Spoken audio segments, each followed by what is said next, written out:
नमस्कार, मैं हूं संतोष कुमार। आप देख रहे हैं DN सिटी लाइव। मैं हूं एक जन नेता के साथ में, कॉमरेड मनोज कुमार मैं कह सकता हूं, क्योंकि वास्तविक जो राजनीतिक विचारधारा रहा है वो एक कॉमरेड के रूप में रहा है। सबसे सौभाग्य की बात मैं कहूँगा कि ये एक दिव्यांग है और फिर भी इनकी आवाज़ों में जो खनक है, नेतृत्व की जो क्षमता है वो देखने योग्य है। मैं सबसे पहले इनको स्वागत कर लूँ अपने चैनल में। बहुत बहुत स्वागत सर आपका। शुक्रिया। आप मतलब यूँ कहें कि भगवान के एक आविष्कार हैं, दिव्यांग हैं, लोगों ने नाम बदल के भी दिया और फिर भी आप में ये दृढ़ता, संकल्प, ये सब किसकी देन है, कहाँ से आपको मिले हैं? ये इसकी देन भारतीय कम्युनिस्ट पार्टी के हमारे आदर्श के रूप में comrade Suryanarayan Singh, comrade Chandeshwari Prasad Singh, comrade Shatrughan Prasad Singh, इन्हीं के आदर्शों को अनुकरण करते हुए मुझे हिम्मत मिला कि हम भी जन कल्याण के लिए अपनी आवाज़ को बुलंद कर सकते हैं। उनके लिए सड़क से लेकर अन्य जगहों पर आंदोलन कर सकते हैं। ये प्रेरणा उन्हीं नेताओं से मिला। ये इस क्षेत्र के जाने माने जनप्रतिनिधि हैं, यूँ कहें कि साहेबपुर कमाल के प्रमुख रह चुके हैं और लोग इनको देखते हैं इस क्षेत्र में। जब कहीं विवाद हो या कहें कि बहुत बड़ा कोई आडंबर हो जाए तो वहाँ पर मनोज भैया को ढूंढते हैं।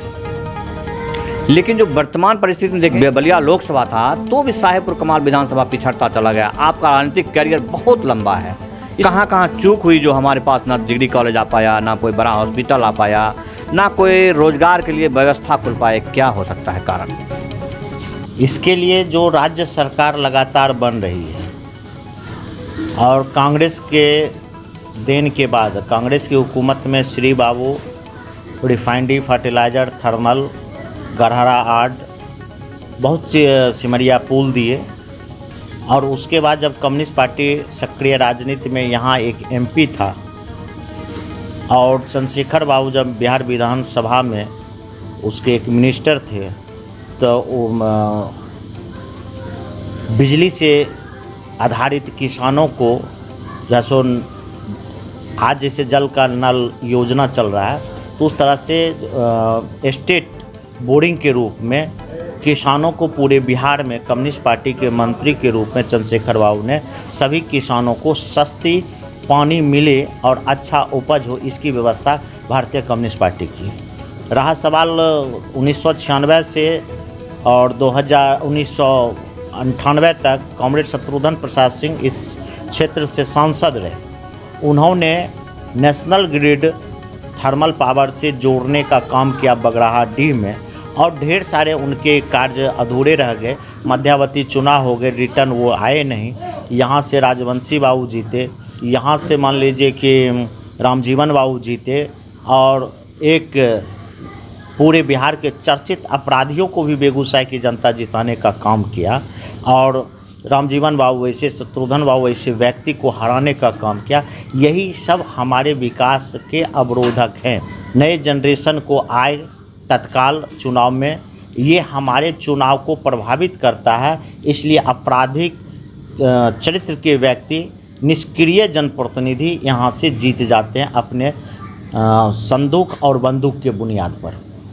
निष्पक्ष नेतृत्वकर्ता को यदि हम ढूंढें तो इस विधानसभा यानी कहीं कि लोकतंत्र का एक पर्व, राज्य स्तरीय पर्व में आपके जैसे जनप्रतिनिधि को क्यों नहीं हम देख पा रहे हैं विधानसभा लेवल के इस चुनाव में? आप अपने आप को कहाँ देख रहे हैं इस चुनाव में? क्यों नहीं आप आ रहे हैं सामने?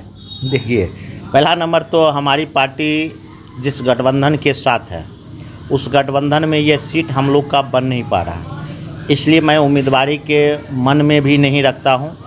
जो भी पार्टी के शीर्ष नेताओं का जिन पार्टियों के साथ गठबंधन होगा, भारतीय कम्युनिस्ट पार्टी के एक एक कार्यकर्ता और उनके समर्थित जनता उस गठबंधन को जिताने का पक्षधर रहते हैं और उसी का मन में रखे हुए हम उम्मीदवार के जो है सो दूर दूर तक स्वप्न भी अभी नहीं देखते हैं कि हम बिहार विधानसभा साहेबपुर कमाल 145 से उम्मीदवार हैं।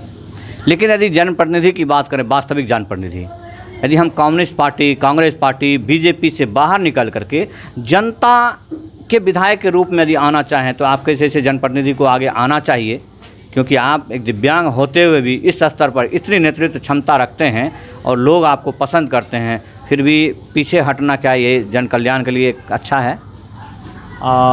उसमें मान लीजिए कि जो जाति आधारित राजनीति है और धर्म आधारित राजनीति है, उसमें हमारे ऐसे कार्यकर्ता बिहार विधानसभा में सटीक उम्मीदवार नहीं बैठते हैं। जनता इस बात को अपने दिल पे हाथ रख के विचार करना चाहिए कि अच्छे जनप्रतिनिधि, जैसे मेरे प्रमुख पीरियड में हमने इंदिरा आवास की दलाली, प्रखंड में भ्रष्टाचार, साहेबपुर कमाल में समाप्त किया 17 पंचायतों में।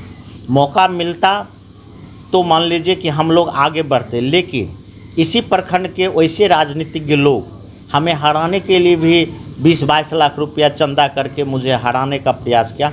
मैं मत से नहीं हारा, मैं जो है सो टॉस में हारा। मेरे पंचायत समिति सदस्यों को भी अपहरण किया गया।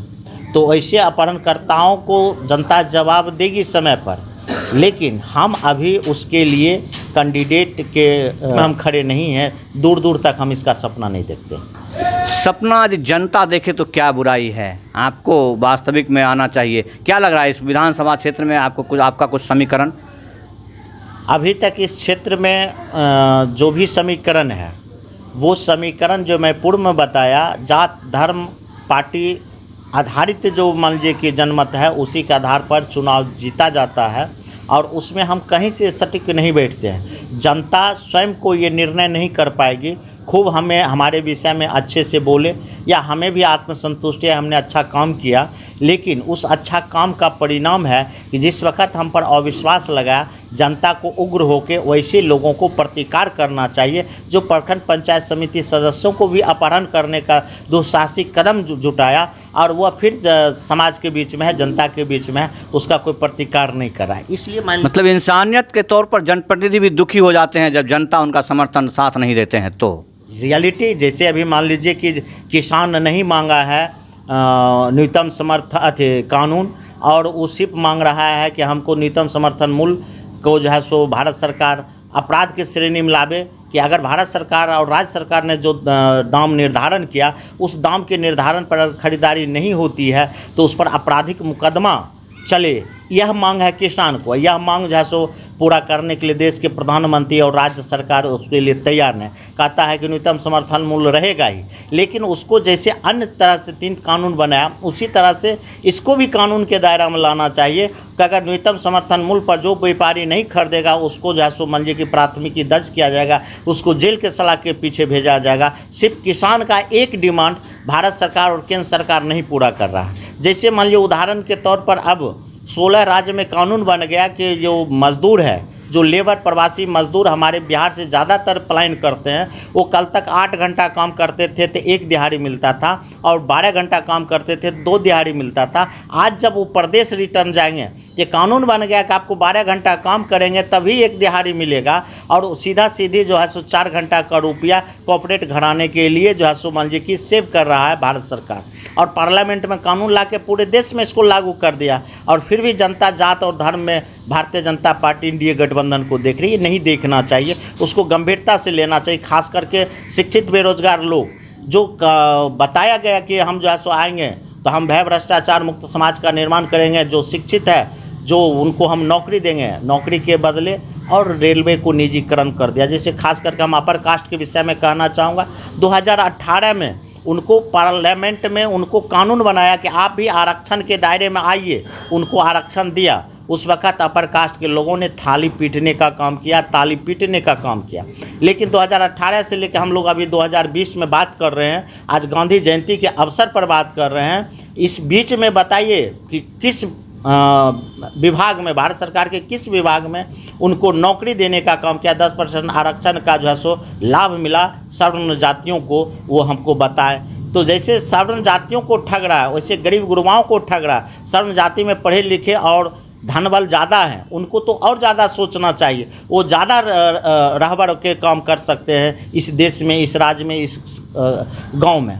लेकिन गरीब गुरबा में पढ़े लिखे लोग कम हैं, जात धर्म पर ज़्यादा विश्वास रखते हैं, तो उनको इस जो भारत सरकार की जन विरोधी नीति है, इस नीति से उतना वो अवगत नहीं है। जब उस पर पड़ता है तब वो देखते हैं, और देखते देखते तब वो क्या होता है, अब पछताए तो होत क्या जब चिड़ियाँ चुग गए खेत।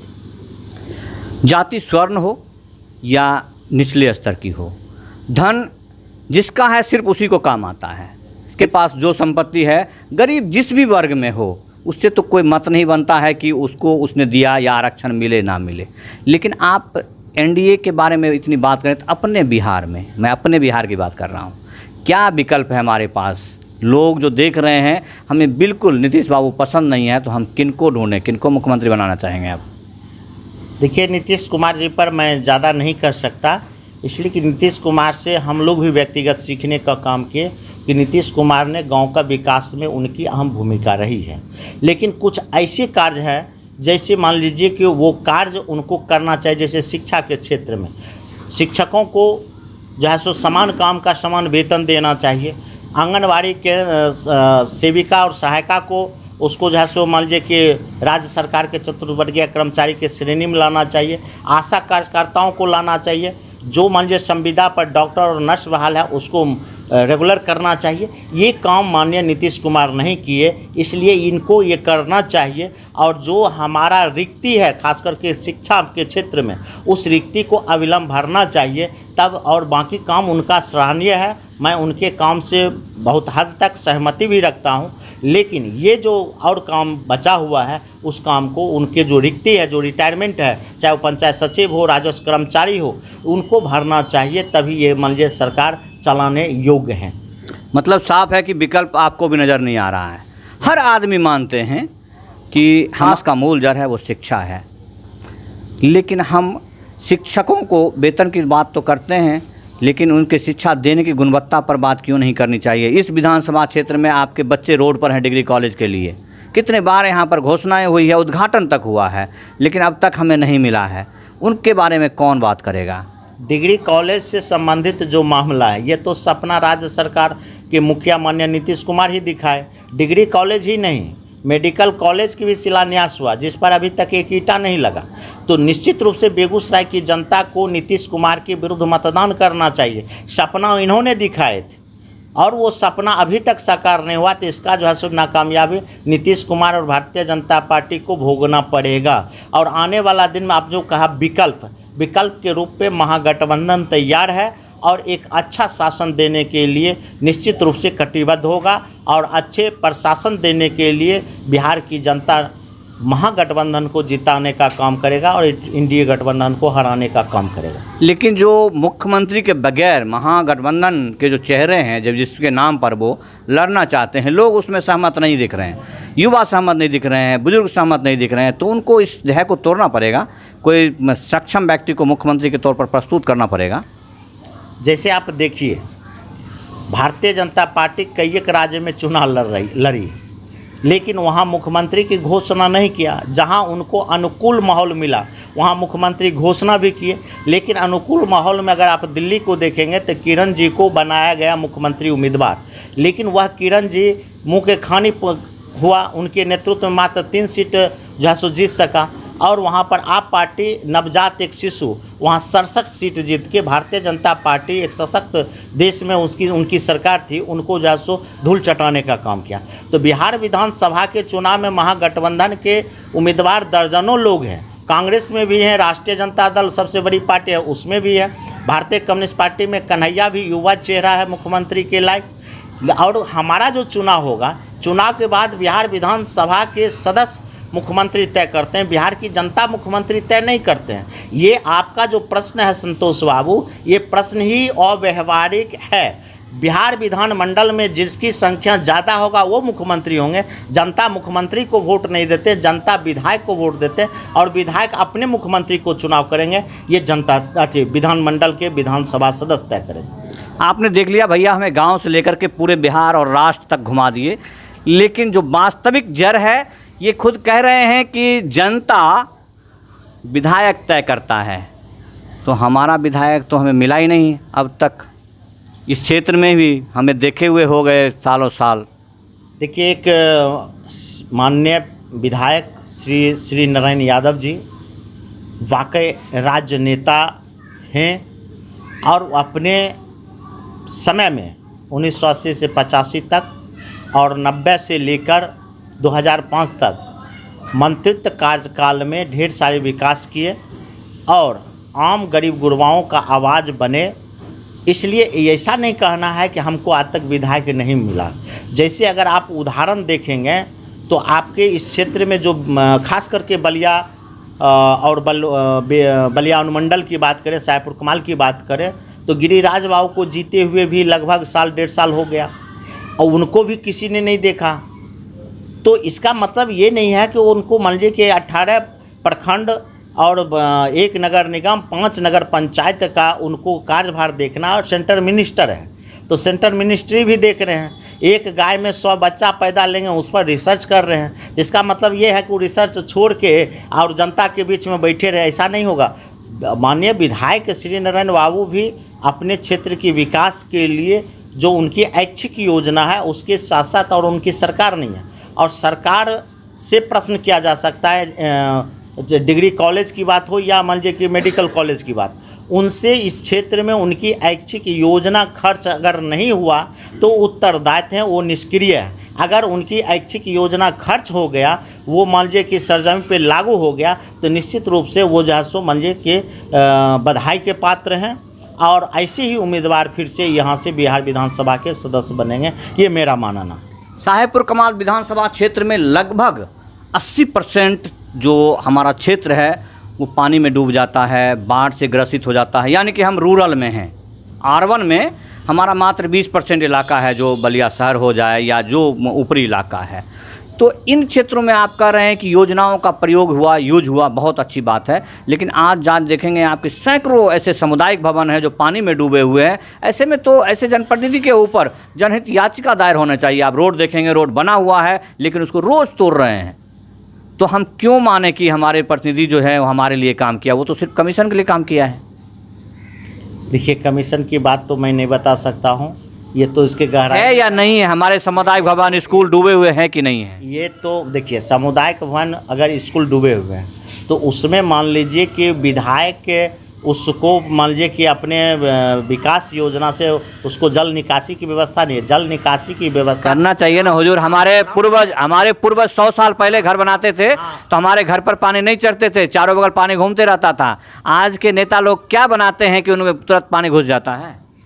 देखिए, आज के नेता को जो ज़मीन आप अवेलेबल कराते हैं, उपलब्ध कराते हैं, वो ज़मीन जो होता है ना, जैसे मान लीजिए कि कन्ही गाय ब्राह्मण दान, तो उसी तरह से वैसी ज़मीन आप देते हैं कि जहाँ पर जल जमा हो सके, उस ज़मीन का कोई वैल्यूएशन नहीं है और वहीं पर आप विकास की योजना का सामुदायिक भवन या अनुसूचित बैठका बनाने का काम करते हैं। तो ये वास्तविक योजना भैया को मैं वहाँ नहीं ले जाना चाहूँगा, क्योंकि सरकार की योजना आयोग की जिम्मेदारी है कि वो पता करे कि वहाँ पानी का लेवल कितना था और उतना तक कुर्सी बांधे। लेकिन वास्तविक मैं सिर्फ इतना जानूँगा, इतने क्षमता के बाद आप गांव से लेकर के राष्ट्र तक की राजनीति करते हैं तो जनप्रतिनिधि क्यों नहीं बनना चाहते हैं? हम क्यों विधायक रेस में आपको नहीं देख पा रहे हैं? आप अपने आप को प्रस्तुत क्यों नहीं कर रहे हैं? देखिए, मैं विधायक के रेस में जब मौका मिलेगा, वैसी हमारी राजनीतिक परिस्थिति अनुकूल होगा तो उसको भली भांति समझ के हमारी पार्टी तय करती है। हम लोग को कोई ऐसी सपना नहीं है। हम लोग कैडर बेस पार्टी में है। उस कैडर बेस पार्टी में लीडर तय करते हैं, संगठन तय करते हैं किस क्षेत्र से किस साथी को लड़ाना है और कौन साथी हमारा बिहार विधानसभा जा सकते हैं। ढेर सारे कम्युनिस्ट कार्यकर्ता ऐसे हैं मुझसे बेसी उम्रदराज लोग जो आज तक विधायक नहीं बन पाए और कम्युनिस्ट पार्टी को तन मन धन देकर जो है कम्युनिस्ट कार्य को कर रहे हैं, जनता की आवाज़ को बुलंद कर रहे हैं, जन समस्याओं को निदान कर रहे हैं। तो इसका मतलब ये नहीं है कि हम अगर राजनीति कर रहे हैं तो हम विधायक बनने के लिए राजनीति कर रहे हैं। हम बगैर पद पर रहे हुए भी समाज का जल कल्याणकारी योजना को कम कर सकते हैं, ज्वलंत सवाल को उठा सकते हैं। मैं भैया के इस बात से पूर्ण रूप से सहमत हूँ। वास्तविक में ये पार्टी का या प्रतिनिधित्वों के जो जनप्रतिनिधि हैं उनका दायित्व बनता है कि ऐसे लोगों को देखें।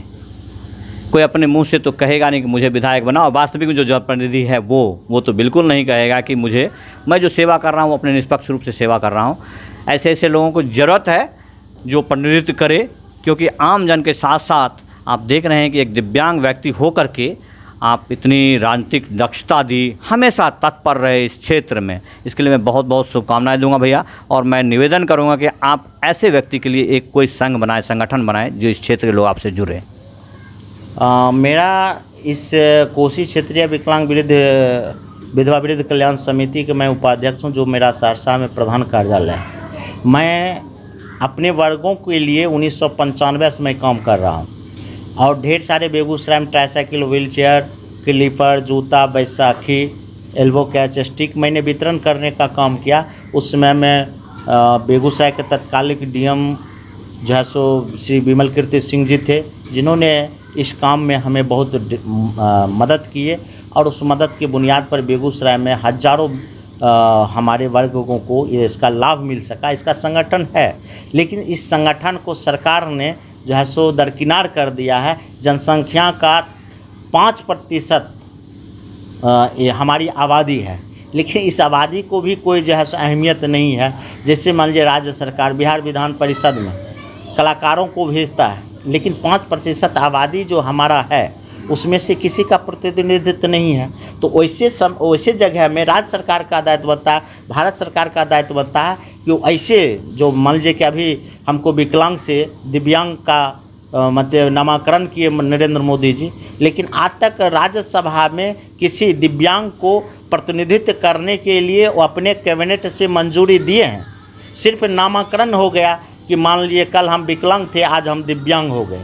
तो वैसे लोगों को जो ये नामाकरण करते हैं तो उनको सरजमी पे, उनको व्यवहारिकता में उनके प्रतिनिधित्व उस जगह होना चाहिए, खास करके राज्यसभा, बिहार विधान परिषद में, ताकि हम अपनी आवाज़ की, हमारे अपने वर्गों की, हमसे बेहतर और लोग होंगे जिनको भेजा जा सकता है, ताकि वो अपने वर्ग की आवाज़ को एक उच्च सदन में रख सके। ये हमारी सपना है कि बिहार में मान लीजिए बीजेपी से कोई दिव्यांग व्यक्ति को राज्यसभा में लिया जाए, जदयू से ही कोई दिव्यांग व्यक्ति को विधान परिषद में भेजा जाए, ये हमारी मांग है।